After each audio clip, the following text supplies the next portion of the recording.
fire at will. You have the. Since we've seen Shiloh Sanders in a non-contact jersey, could you give us any sort of an update on where he is in the rehab? It's above my pay grade. You have to ask the head coach. Yeah, we're in a good spot there. You have the in-helmet communication this year, which Yep. is obviously something you're very familiar with. For sure. One, what is the advantage of that for you guys? And two, who is going to wear the green dot for you? We'll play around with it. You know, it's a great advantage for us. It's a little bit more my comfort zone, as you mentioned. You know, defensively, do I think that when you're getting no huddle spread, it's going to work perfect every time? No. Or you still have to signal? Yes.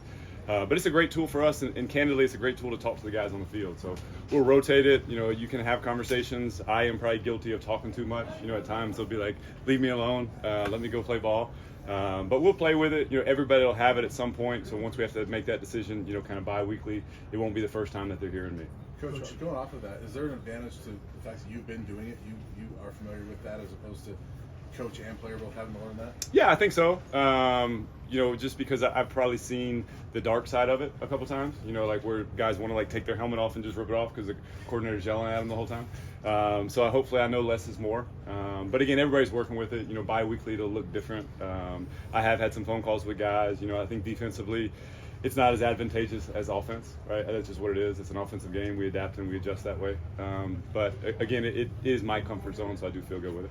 You talked about wanting to come in and not bring in a scheme, but Yep. really see what you had. Can you take us through that process? Like, how does it work? Chess piece on a board. How long in camp do you need to see these guys before you get a feel?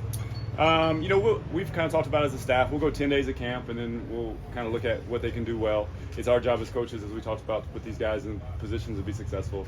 I think in any industry, right, the cardinal sin, my biggest pet peeve is when people say what somebody can't do. You know, let's look at what they can do, right? We're fortunate we only have X amount of scholarship players, X amount of walk-ons. If somebody's dynamic at one thing, well, then here's a novel idea. Let's get them doing that, right? And let's kind of build around that. We've talked about it in the past. There's 6 or 7 guys that are shooters, right? They're our best players, so we'll get them shots and then kind of adapt and adjust around that. How tough is that to balance both, you know, tailoring a defense that's suited for your talent, but keeping things simple for them as well? Well, I think that's life, right? You got to kind of adapt or die, right? In the NFL, you might work out with somebody on Tuesday and go into the game thinking he's going to play 5 or 10 plays. The next thing you know, he's playing 35. Top 5 human being in the world, Mike Thomas, played for us in Cincinnati, signed with the Dolphins on a Tuesday, played 35 plays in the game versus Tom Brady, picked him off, and they won the game. So it's our job as coaches to get these guys ready, whether they're a 1, a 2, or a 3. And then, you know, all things considered, if everybody's healthy, let's put the best 11 on the field. It gives us the best chance to win. You're talking with TJ McKinney and Preston Hodge, and they said this is one of the best secondaries. Yeah. When you're looking at the secondary, what do you see? Yeah, I think we're deep. I think there are guys here that are backups that could be starters other places. And I think there's great leadership. I think early in camp, that's what you want to see, right? Is who are the leaders, right? We talk about being a player-driven team. Show me, right? Go out and lead the team on a bad day, right? You know, we've got phenomenal leadership starting with Cam. DJ and Preston have come in and done a great job. They're about the right stuff. You don't worry about them on lists. They're just great kids. And I think that's what my biggest thing here is we got a bunch of great guys, right? It's not the trail of tears walking into work where I got to deal with this guy or I got to deal with that guy. The players are phenomenal. I get it. It's early in camp, right? It's all rainbows and butterflies. We haven't lost a game yet, right? But the players, the staff, it's a phenomenal building to come to work in every day.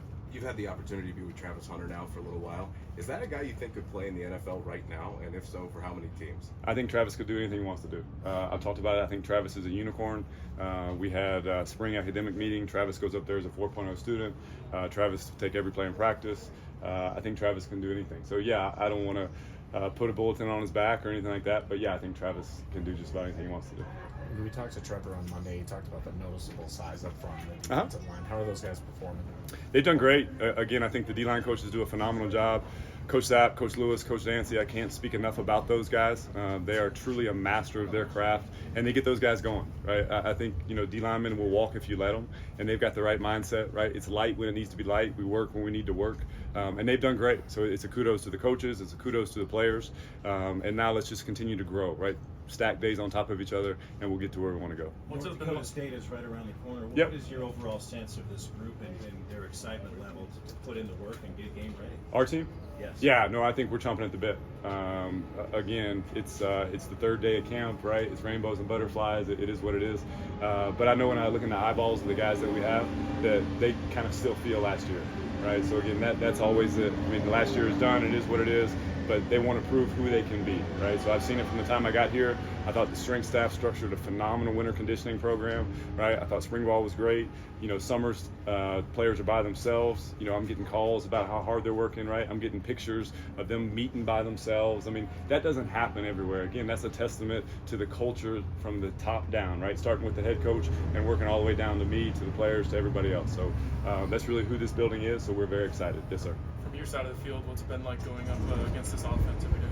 Not very fun. You know, I think Shadur is incredibly dynamic. I think he's a great player. I think the offensive line is blocking well. The receivers have done phenomenally, moving some tight ends around. They're doing good things, and we got good backs. So, yeah, it's a challenge. But we talked about it with the team the other day. You know, training camp is designed, you know, to be a challenge. So you get to that first game, it's not the first time you've been punched in the mouth, right? Again, we don't card a lot of stuff, right? It's good on good. Let's go play fast and let's see who we got. So, yeah, I think our offense has got a chance to be extremely, extremely dynamic. Last question for Coach. Travis, you're talking about his uniform. You know, we know he was playing some slot in the spring. Outside, he can do a lot of things. What does that do for you as a coach? You know, you can put him wherever you need to put him, and where, you know, kind of switch things up, play to play, things like that. I sleep a little bit better. You know, so there'll be matchups, there'll be other things. It's a testament to the two guys that were just here, right, Preston and DJ, because they have the ability to move around. So when you have three corners, you can move around. Again, hopefully as coaches, you look a lot smarter. All right, everybody good? Thanks, guys. All right, that was the full interview with Coach Rob Livingston, the defensive coordinator for the Colorado Buffaloes. Let me know what you think.